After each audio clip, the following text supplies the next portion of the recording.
Ladies and gentlemen, you ever learned something and you didn't guard the information, but you learned something from somebody and you held on to it and you just gave it to different people as you saw that they needed it, and you thought it was kind of personal to you and maybe a few other people. And then one day you realize that a whole bunch of people knew this information, and it's like what they call a Maxim, a well-known phrase that expresses a general truth about life or rule about behavior.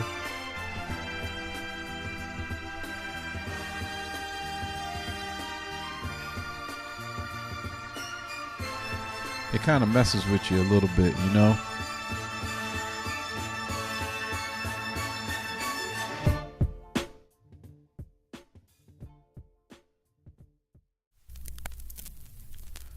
All right, ladies and gentlemen, this is take two.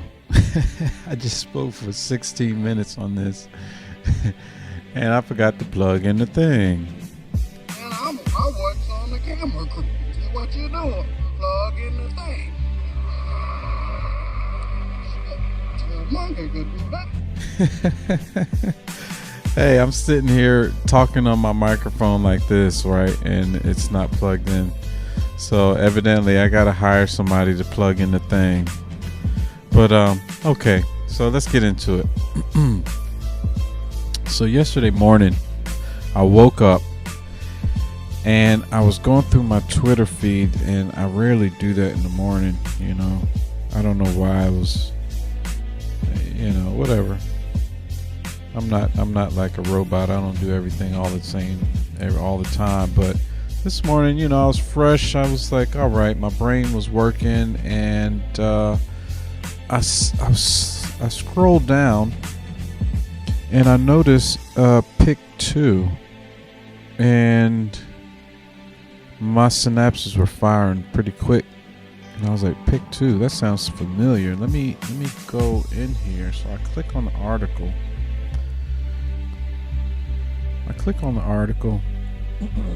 Excuse me. And I look on here, so I scroll down, you know, I say, now is the time to avoid new commitments like a politician dodges shoes. So I'm like, all right, published. There's no writer here or anything. I'm looking for the editor. Can't find anything, but I'm really looking for 3 words, because I remember back in the day somebody else telling me this. And anyway, here's my story. So I scroll down and I see those words. Now let me go back 10 years. Okay? 10 years ago, one winter, I believe it was. It could have been fall, but for some reason the furnace went out and we had to get it fixed. We got it fixed. We called the number on the box, and when you do that, it's probably going to cost you some cash, some casholas, some greeny greens. Okay, some, you know. Anyway, so they determined that it was the motor. They changed the motor out, paid the man $400 and some. So I went to work that weekend on Sunday. He's not here, right? And that night, a guy I knew as John B, because he kind of looked like John B, right? He had come up a few times. We were kind of cool, and one of his buddies that was there overheard me talking about it. He was like, oh man, you overpaid way too much, man. That's big time. They got you, man. I was like, all right. I get it. I kind of felt that, and sometimes you got to go with your instinct and do a little bit more work. But you know, the kids was cold, or wife was, you know, and so I got it done, right? And the guy looked at me and he said, "Hey man, this is what I learned." He said, "You can pick two of these three: good, fast, and cheap. Right? You can pick two of the three. Most of the time, you're only going to get two out of those three. Good, you can think is probably quality. Fast, you might think of it as something done soon, or done quickly, or done fast. And cheap could just be inexpensive, not necessarily cheap, but inexpensive. So I scrolled down and it was here, man. Good, fast, or cheap, pick any two. Goes one Maxim about project design. And it took me aback, but I had to give credit to the DTH for just even bringing that back to the forefront of my psyche. Because I started to think crazy things, man. I was like, man, the DTH got people coming out to my show talking to D-Train, and I might have dripped a little bit of brilliance, and they might have written an article on it, Like they just took advantage of that lightning in a bottle strike of D-Train's awesome brain power, synapse firing, awesome, brilliant, intellectual, talented ism. Yeah, this is what I was thinking. Okay, I didn't quite go that far, but you know what I'm saying, But I was like, maybe they knew somebody who knew me, or maybe we know the same guy, and he said something. Said maybe they hired the guy to be a maintenance guy wherever they are. He just passing by. Well, good, fast, and cheap. Better pick two. But he didn't go into it like I'm telling you. So right now I'm gonna go into it a little bit deeper. Okay, so good and cheap, but not fast. So you got good quality for not too much money. Maybe it's not going to be that fast. So I'm going to use a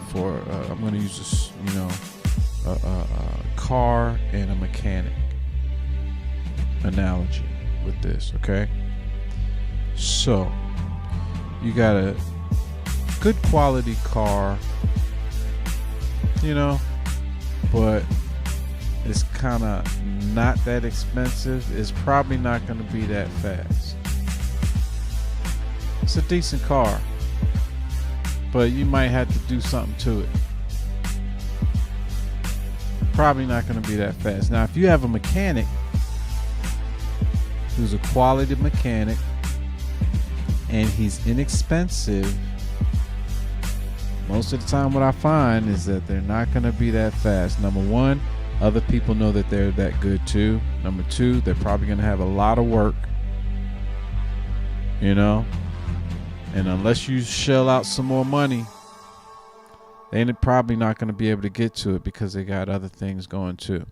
All right, the second one, good and fast, but not cheap.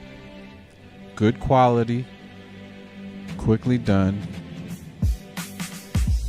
probably going to be a little bit more expensive. Okay, so you got this good quality car and it moves fast. Good quality, hey, it's a newer car maybe. What does quality mean to you? Probably moves too. You press on the gas, it's going to go. Like my cars. My cars, man, you gotta like press it a couple times, like boom boom, you gotta give it a bump just so to like get off the, I was like, oh, and then you get it to going, you know what I'm saying? Now that ain't all that expensive, but I could probably change some of that stuff myself. So if you got a mechanic who's does quality work and they're fast, man, other people know that, and the people who can pay that money know he's not cheap. he's probably gonna be charging what he's worth, man. And this is kind of related to this caveat that I have with the third one, cheap and fast. A lot of times, I guess I can't say a lot of times, I don't know, this is my, hey, you know what, sometimes I feel like instead of doing these like federal like studies, they should just come ask me, because I can kind of get them in the right direction of where it's gonna be, right? But my take on cheap and fast, right? Not being good. Cheap and fast, not good. This is the third one. I got a couple issues with the third one. Cheap, inexpensive, done quickly, or it moves fast, not good. So inexpensive car, right? Let's say somebody sold you a car and said, man, that thing can go. Boom. A week later, oh man, something happened to this regulator, bobulator, doodulator thing, right? Whatever the thing is, the thing ain't doing the thing anymore. You know what I'm saying? It's probably not going to be all that good, you know? So you get this mechanic, right? He doesn't charge you that money, but he does fast work. Now, some say he might not be that good, but I say there's a caveat. Sometimes somebody's just getting off the block, man. They just need to get up, you know? They're just getting off the block. Maybe the person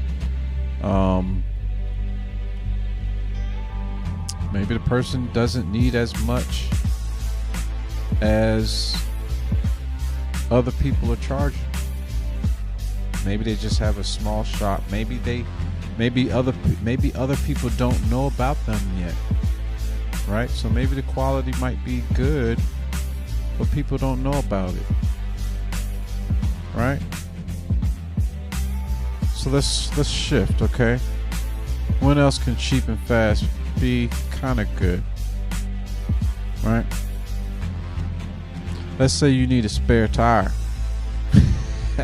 Or let's say you riding on a spare tire because your other tire blew out, or is you can see the metal coming through the tire, right? You can go to the spot and get a $75, $100, $125, $200 tire, or you can go to the other spot and get you a $40 tire with some tread on it. That's gonna get you up and down the road for a minute, until you can get your money up to get you some 4 tires.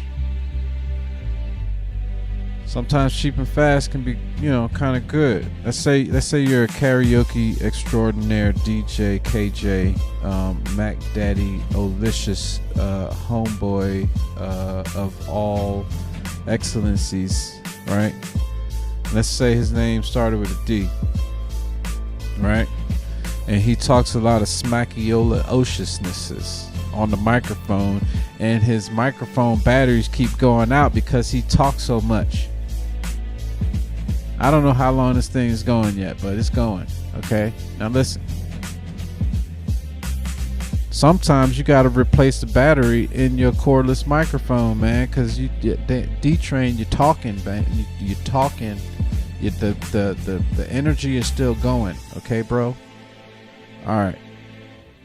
Every once in a while, you just got to go to the, dollar place and get you a few cheap 9-volt batteries just to throw in the bag and make sure you can keep on talking. That's the most important thing. As long as you can hear what I'm saying, I'm good. All I need is some cheap batteries until I can get to the next stop and get some good batteries. It's going to last maybe, a month instead of a week or two.